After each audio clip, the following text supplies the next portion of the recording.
আসসালামু আলাইকুম প্রিয় স্বপ্নবাজ ভর্তি যোদ্ধারা, কি খবর তোমাদের পড়াশোনার? আশা করব খুব বেশি ভালো চলছে। আজকে তোমাদের সাথে জাস্ট আলোচনা করব এই দুইটা বিষয় নিয়ে, পাস মার্ক এবং নেগেটিভ মার্কিং নিয়ে। তোমরা জগন্নাথ বিশ্ববিদ্যালয়ে যারা তোমরা নোটিশটা দেখেছিলে, সার্কুলার দেওয়া হয়েছিল, সেই সার্কুলার তোমরা যারা দেখেছো তোমরা অনেকেই এই দুইটা জিনিস পাওনি। পুরো সার্কুলারের মধ্যে এই দুইটা জিনিস পাওনি। পাস মার্ক আলাদাভাবে কি পাস মার্ক আছে জগন্নাথ বিশ্ববিদ্যালয়, বা নেগেটিভ মার্কিং কি আছে? নাই।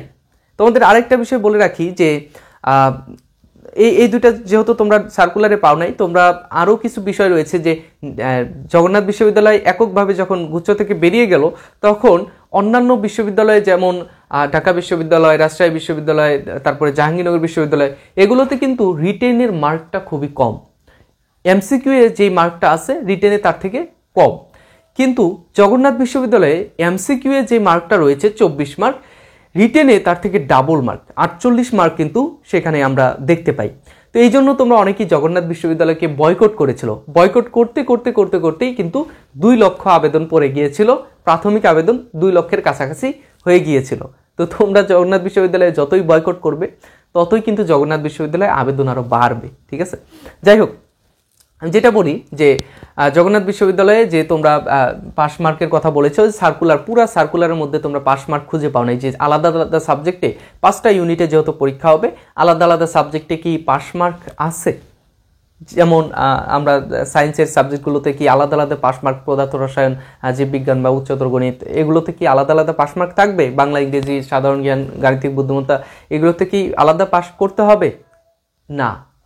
জগন্নাথ বিশ্ববিদ্যালয়কে তোমরা যতই করো না কেন, দেখছো তোমাদের জন্য একটা ভালো পজিটিভ দিক কিন্তু তারা দিয়ে রেখেছে, যে আলাদাভাবে তোমাদের পাস করতে হবে না, যে কোনো জায়গা থেকে তুমি অ্যান্সার করতে পারবে। আরেকটা বিষয় এখানে তো, আরেকটা বিষয় তো যুক্ত হয় নাকি, যে কোনো জায়গা থেকে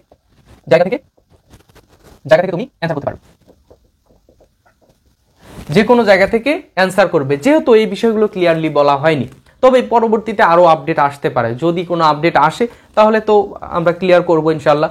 তো পাস মার্ক, তোমাদের পাস মার্ক আলাদাভাবে কোনো পাস করতে হবে না, এবং যে কোনো জায়গা থেকে তোমরা অ্যান্সার করতে পারবে, এরকমটাই সম্ভাবনা রয়েছে।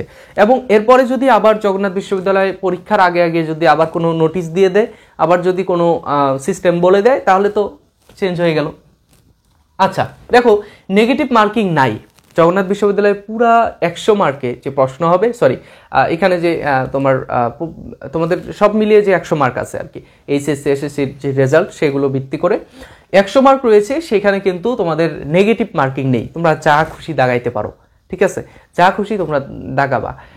তোমরা অন্যান্য বিশ্ববিদ্যালয়ে দেখো নেগেটিভ মার্কিং আছে, বিভিন্ন চাকরির পরীক্ষাগুলোতেও নেগেটিভ মার্কিং আছে। সেই হিসেবে এখানে জগন্নাথ বিশ্ববিদ্যালয়ে কিন্তু তোমাদের নেগেটিভ মার্কিং থাকার কথা ছিল, কিন্তু জগন্নাথ বিশ্ববিদ্যালয়ে পুরাপুরি তোমাদের নেগেটিভ যে বিষয়গুলো এসেছে, যে রিটেন বেশি দিয়েছে, তোমাদের পড়াশোনায় সমস্যা হবে রিটেনে, আর সেখানে কিন্তু তোমাদের জন্য একটা পজিটিভ দিক রয়েছে যে নেগেটিভ মার্কিং নেই, তোমরা যা ইচ্ছা তুমি দাগাবা। ঠিক আছে, আবার তোমাদের পাস মার্ক নেই আলাদাভাবে। তবে পাস মার্ক, টোটাল পাস মার্কের একটা বিষয় চলে আসে, টোটাল পাস মার্ক কত, 100-র মধ্যে আমাকে কত পেতে হবে। এখানে যেহেতু তোমার গুচ্ছের মধ্যে আমরা 30-এ পাস করতাম, তাই তো, 30-এ আমার যতটুকু মনে আছে 30-এ পাস করতাম। তো 30-এ যেহেতু পাস করতাম, এখানেও হয়তো সেরকমই থাকতে পারে, 30 অথবা 40 এরকম। তোমরা জাস্ট এটা পেলে তোমরা জাস্ট পাস করবা, ঠিক আছে। আর তোমরা অনেকে প্রশ্ন করো যে জগন্নাথ বিশ্ববিদ্যালয়ে আমি কত মার্ক পেলে আমি একটু সেফ প্লেসে থাকবো, ঠিক আছে। তো এটার বিষয়টা হচ্ছে কি, যে তোমরা যেহেতু জগন্নাথ বিশ্ববিদ্যালয় গুচ্ছের আন্ডারে ছিল, তো সেখানে আমরা ক্লিয়ারলি কিছু বলতে পারছি না, ঠিক আছে। যাই হোক, তোমরা আশা করবো যে তোমরা তোমাদের প্রিপারেশনগুলো গুছিয়ে নিচ্ছ। আমি গাণিতিক বুদ্ধিমত্তা, ইংরেজির উপরে ক্লাস দিচ্ছি, তোমরা সাধারণ জ্ঞান, বাংলার উপরে ক্লাস নিতে চাচ্ছ। তো আমি আপাতত ওইগুলোতে করবো না ইনশাল্লাহ। তারপরে আমি চেষ্টা করব যে বাংলা এবং সাধারণ জ্ঞানের উপরে ক্লাস নেওয়ার, আর ইংরেজির উপরে আমি তোমাদের ইংরেজিতে কিভাবে অ্যাডমিশনের সময় প্রো হওয়া লাগে সবগুলো কিন্তু আমি প্রসেস তোমাদের সেট করে রেখেছি।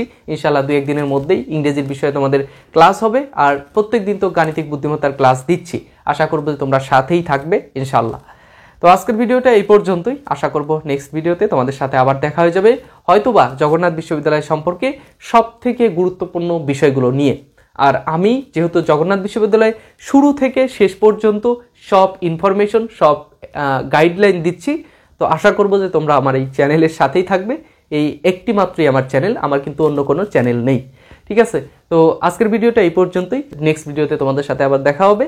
সে পর্যন্ত ভালো থেকো, সুস্থ থেকো। আল্লাহ হাফেজ, আসসালামু আলাইকুম।